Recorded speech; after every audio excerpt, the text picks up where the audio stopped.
Well, hello, Viking fans, and welcome to this week's edition of Viking Talk with Coach Josh Morgan. I'm Brandon Davis, and as always, great to have with us Warren Central head football coach Josh Morgan. Coach, great to see you again. Too, Brandon. Bye week last week, had time to kick your feet up and relax a little bit, I would guess. Probably not as a coach, right?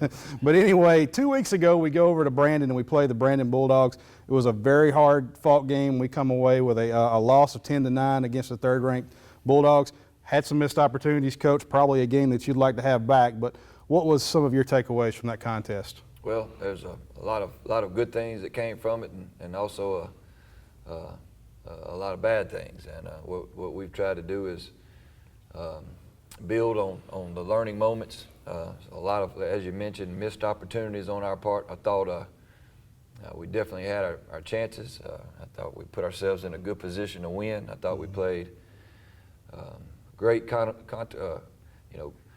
really complimenting one another offensively and defensively, playing a great team game and schematic wise, and really giving our chance to win. Our kids a chance to win, and really complimenting one another on both sides of the ball and field position, and really carried our game plan out well. And it was good to see our kids do that. And but there were winnable moments there where we didn't take advantage of, and a lot of it was self-inflicted. And but on the bright side is watching our guys really progress and get better from week 1 to week 4 where we were, and to watch that progression and getting better, and to see them fight and to see them go into a game where not many people thought we could win and really compete and play to win. And so a lot of good things, but again, I felt like that we had a chance to win and we missed a really big opportunity to put them away when we had our chances. Well, you talked about some of the positives, and one was our defense. I mean, an outstanding performance by those guys. Only allowed 77 passing yards to probably Will Rogers. We talked about him, one of the better quarterbacks in the state, a Mississippi State commit. So it was an outstanding performance. I mean, it looked like throughout the night he was confused, he was off balance. The entire offense for Brandon couldn't get in sync. So I'm sure you have to be pretty proud of the effort that we put forth with the defense. Yes, very proud of that group.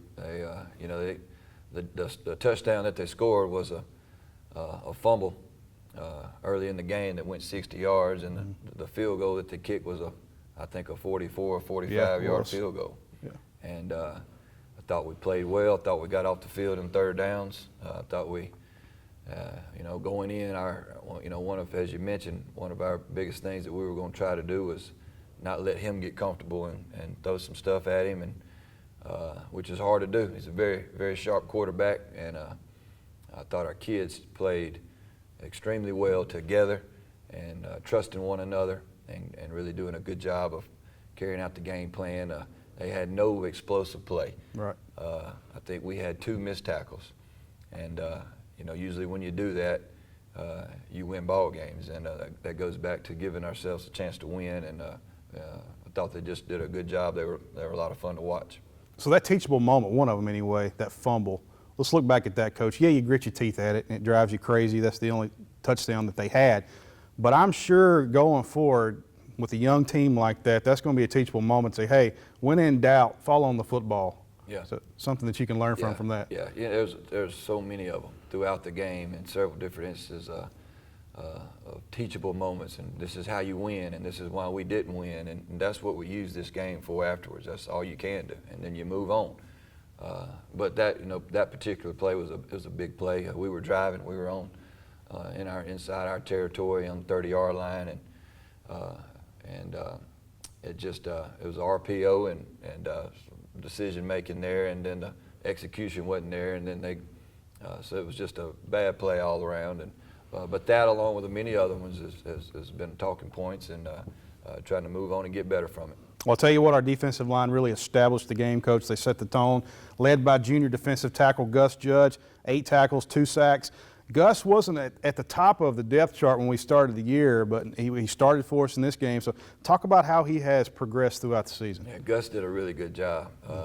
And Jalen Davenport, our other defensive tackle in there, you talk about improvement.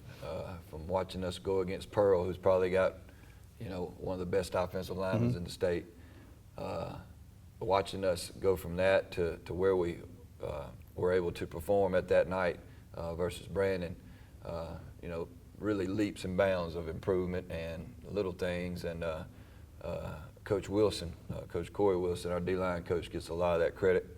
I think he is a phenomenal coach, and what a great coach and a great man for our kids to be around. And he is we call him the D-line whisperer. He does some amazing things with our kids, and Gus is you know, a living proof of that. And everybody wanting to get better, wanting to do better. How can we get better?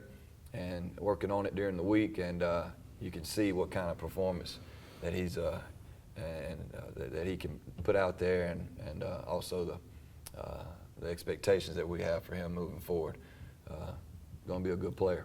Well, offensively, we need to give some credit as well. Our passing threat coach has improved throughout the weeks. Quarterback Parker Kivett has improved as well. Against Brandon, he threw for 247 yards, and a touchdown.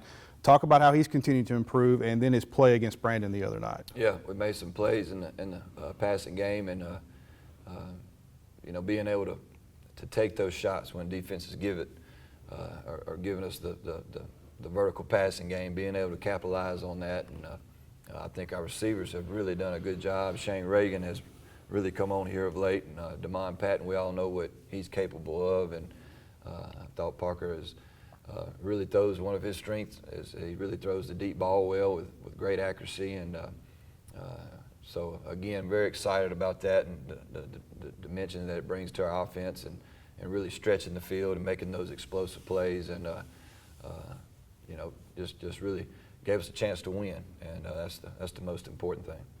Coach, we started the season, we talked about how difficult our non-region play was going to be. We had three top 10 matchups throughout the state, throughout our weeks there. You finished that regular season, or your non-region play, you finished at 2-2. What have you learned from this team, and are you happy where you are going into division play? Well, you know, we have been in, you know, 4 games. We've been in, we've seen a lot. You know, we've been in different types of ball games. We've been in a 13-0 red carpet bowl win against an explosive Holmes County team, and we've been on the wrong side of a whooping at the hands of the Pirates from Pearl, and we've been in a game where we've been able to kind of stretch a lead and play really well on both sides of the ball against Vicksburg, and then we're in a tight ball game against a quality opponent in Brandon. So I like the experience that we've been able to see and what we've been able to go up against. And you know, what we've tried to do is really prepare our kids for what's in front of them. And I think our non-district script has given us that. I think that we've been in moments where that we're going to be in later on. And it's again, how can we help these guys? How can we bring that experience along? And so he's sitting at 2-2, but again, that's not the most important thing right now. What's the most important thing is to getting better and finding ways to win tight ball games, possession by possession, drive by drive, and really focusing in on taking advantage of every little thing we can get to help us win.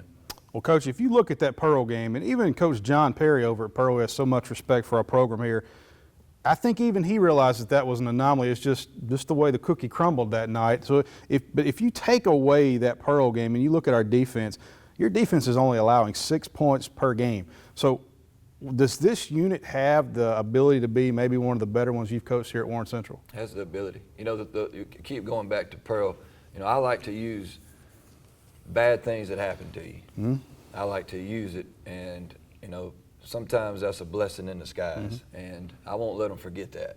You know, it'll be, I might see them 5 years from now, and then we'll still talk about it. That's right. We're going to use that for our advantage, and that may be the best thing that's ever happened to us as far as the 2019 team. Continuing to, you know, sometimes that a good whooping will do you a lot of good, and how you respond to it and how you handle it, and you know, that makes you look, everybody involved makes you look in the mirror for a really hard evaluation, and so hopefully that's going to make us better down the road.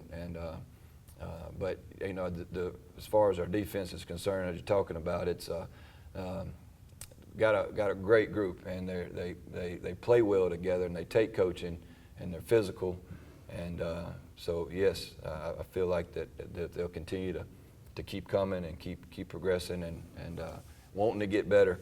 They have potential to be a one to be remembered for sure.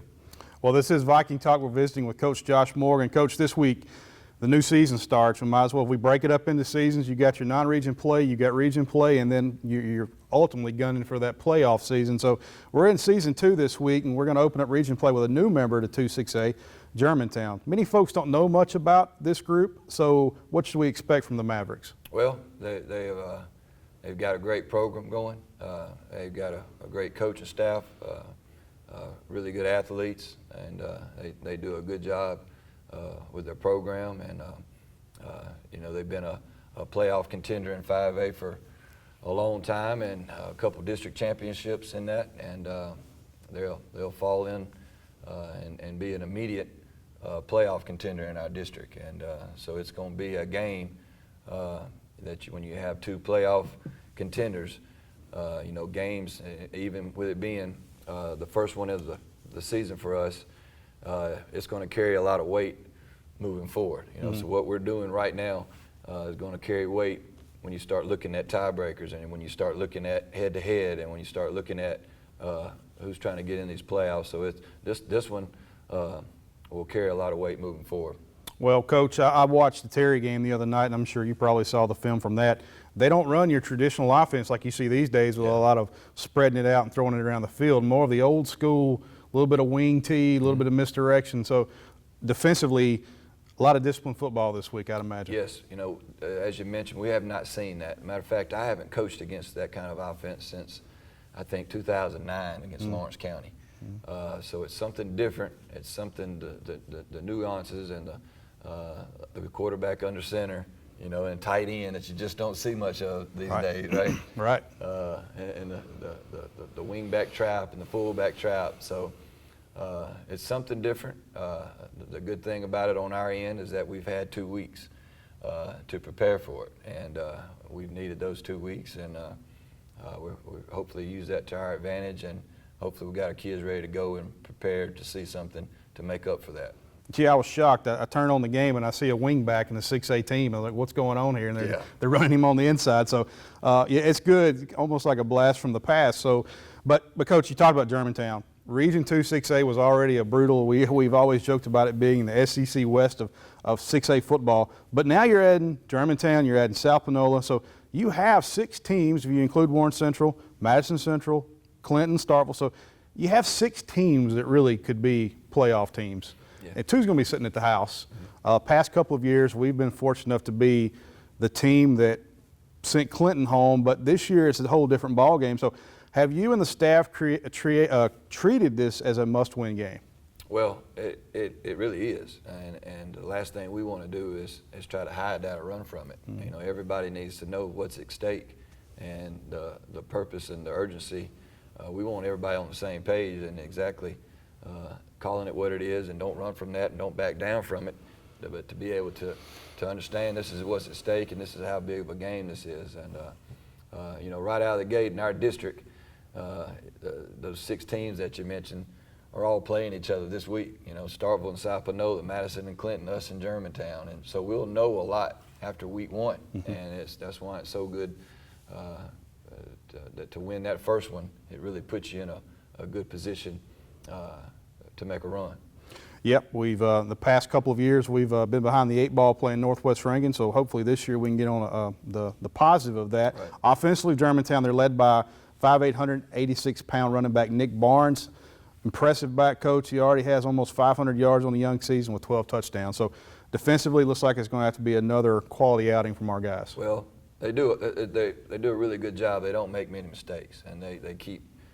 It's very seldom you see them in a negative play. It's very seldom that you see them turning the ball over, and so again, you know, that recipe that's, you know, we've got to be able to get off the field. We've got to be able to put them in uncomfortable situations, 3rd and longs and things of that nature, where they're not very comfortable at what they're doing offensively, and so we've got to be able to do that. We can't let them stay on the field and run the clock and control the ball and control field position. You know, so it's going to be very important for our defense to make stops and to make stops early and not let a put together 2-3 first downs and control the game.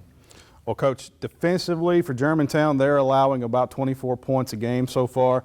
You've had a chance to watch them on film. Has there been a special emphasis for us offensively to finish this week? Because, and it seems like early in non-region play, we've had opportunities to score points, but we're averaging about 16 points a game, I would think. So have you guys put any emphasis on finishing drives, and do you feel like that maybe this is a game that you can put up some points against this 6A defense? Well, you know, finishing is always on our minds and always in our preparation, and we've got to do a better job of that. You know, reverting back to several of our non-district games, you know, we've not been able to do that, and but again, a lot of that goes with that our youth up front and letting them understand and seeing different situations, and a lot of that stuff is self-inflicted, whether it's snaps or getting in a hurry. But yes, we've got to be better there.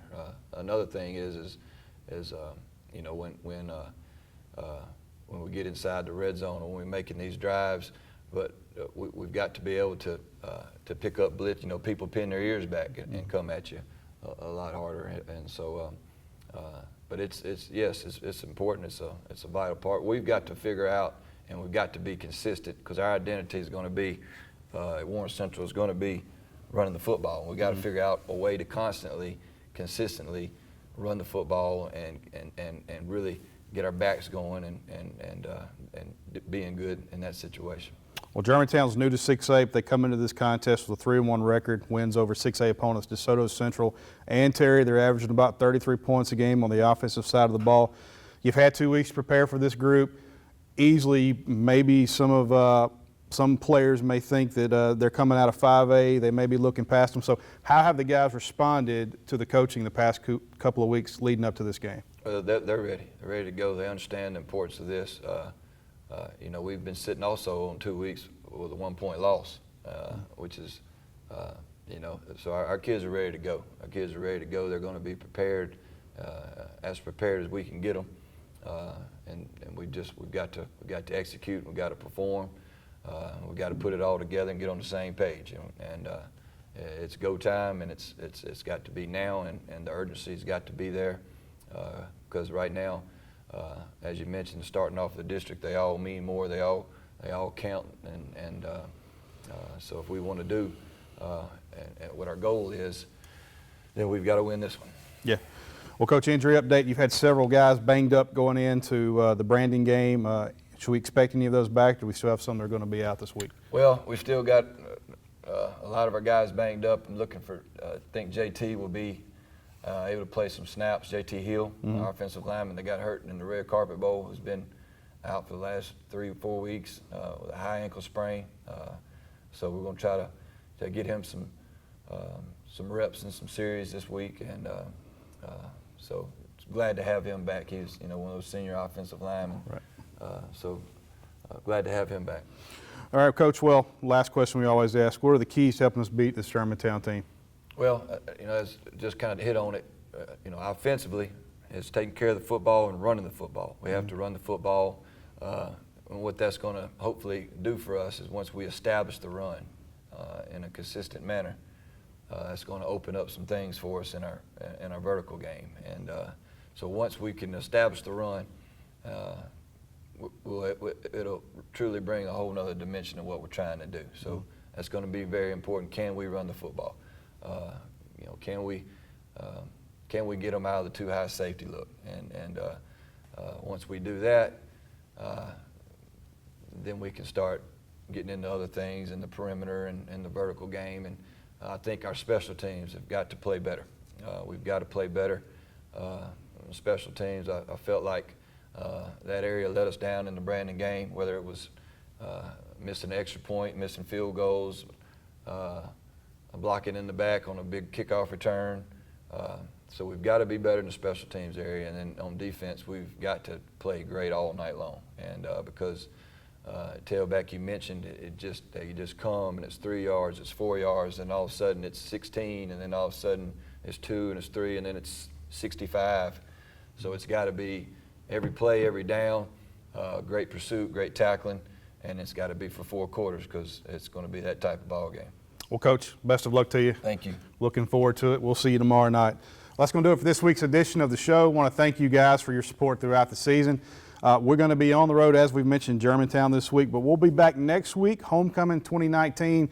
We'll be entertaining the Greenville Weston Hornets. Kickoff time 7 o'clock. Hope you all make it back to Robert Morgan Field at Viking Stadium. Well, that's going to do it for this week's edition. For Coach Morgan, I'm Brandon Davis. We'll see you next week, but until then, rise up, Vikings.